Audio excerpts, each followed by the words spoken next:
you must sit down and start typing. I think that is kind of underrated these days, especially when we have access to so much information. It's not like the old days where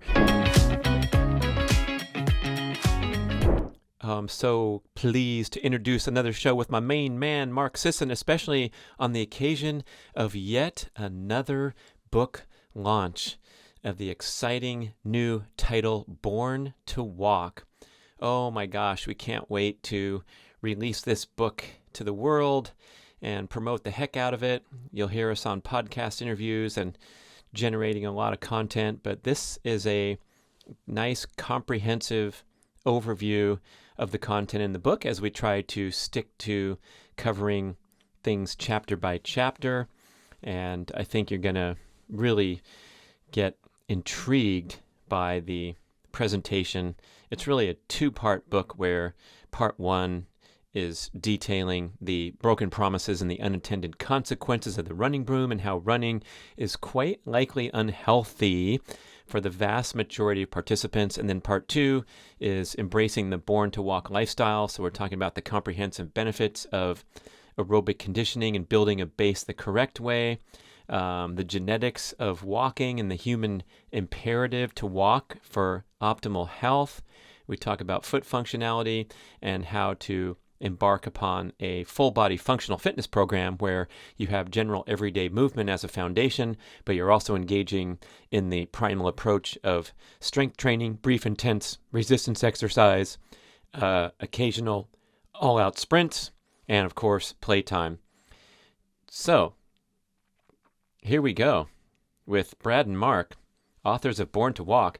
You know, a lot of people ask me, what's it like to write a book, or what's the process like?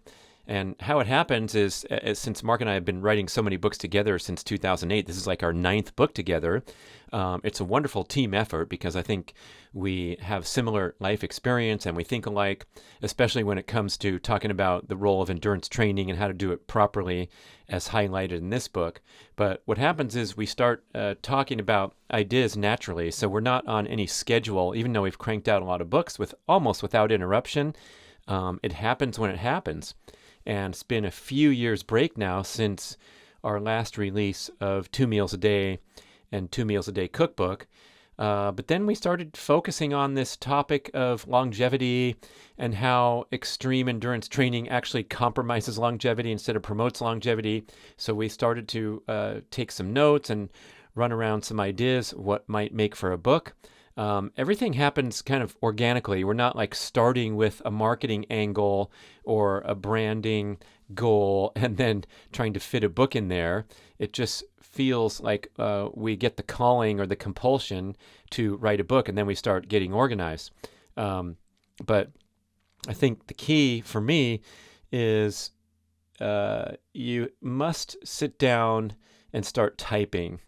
And I think that is kind of underrated these days, especially when we have access to so much information. It's not like the old days where writing a book entailed going to the library, checking out a stack of books, doing some research, figuring out what you were going to talk about. Today, we can just bang to another web page and get all the facts we need, and then, turn into like a machine. And then at the end of the day, you haven't really typed much of your own because you're too busy doing research and organizing things and using fancy software. So my system is I turn on that blank screen and get going. And it's the essence of, how to come up with a thoughtful and unique finished product. So let's give a little plug for sitting down and typing.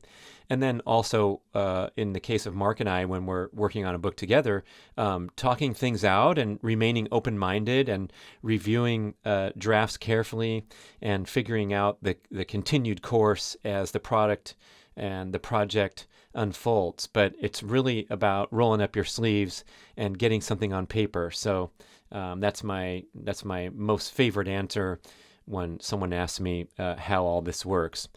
So now here we go with yet another release.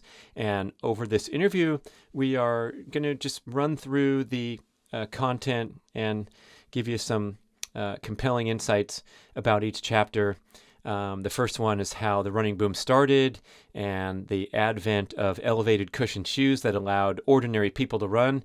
In most cases, people who shouldn't be running were now able to do something that's overly stressful thanks to the cushioned shoe back in the 70s from Nike.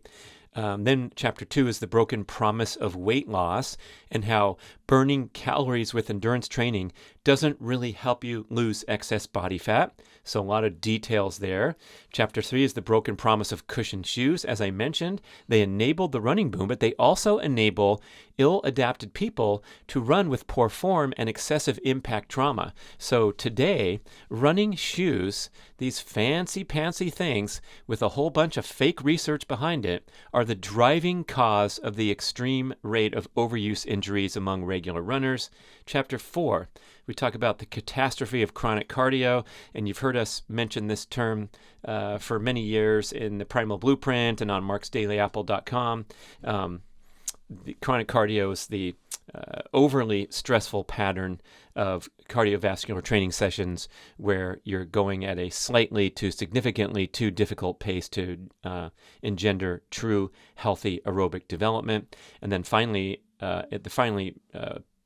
part 1 concludes with chapter 5, the ordeal of the obligate runner. So part 1 is all kind of a negative tone and the unintended consequences of the running boom. And then part 2, we talk about the wonderful benefits of a movement-oriented lifestyle.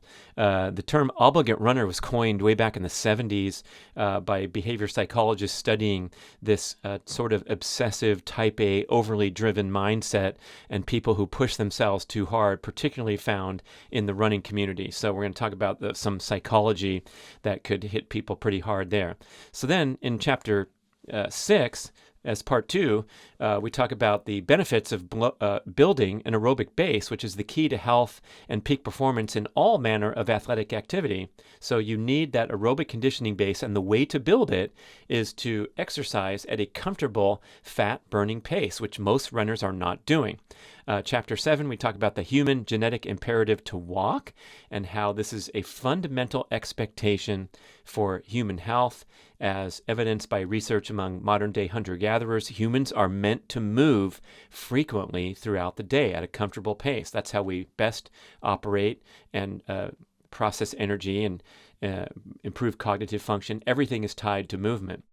Chapter 8 is about foot functionality, and as you know, with the recent launch of the Palooza 5-toe minimalist shoe company, that's been a major obsession of Mark in recent years, and the feet are the foundation for all manner of everyday movement and fitness and athletic activity, and we've disgracefully destroyed our feet over time through the use of these constrictive elevated cushion shoes. So it's time to reclaim that and try to transition more to a barefoot inspired lifestyle. We have a whole ebook with details about this. So if you go to palooza.com, you can download a free ebook called The Definitive Guide to a Barefoot and Minimalist Shoe Lifestyle. And then chapter 9 is talking about full body functional fitness for longevity. So then we talk about the strength training, the sprinting, the playtime, and there's also a wonderful appendix in the book giving suggested workouts as you transition out of this obsession with steady state, overly stressful cardio.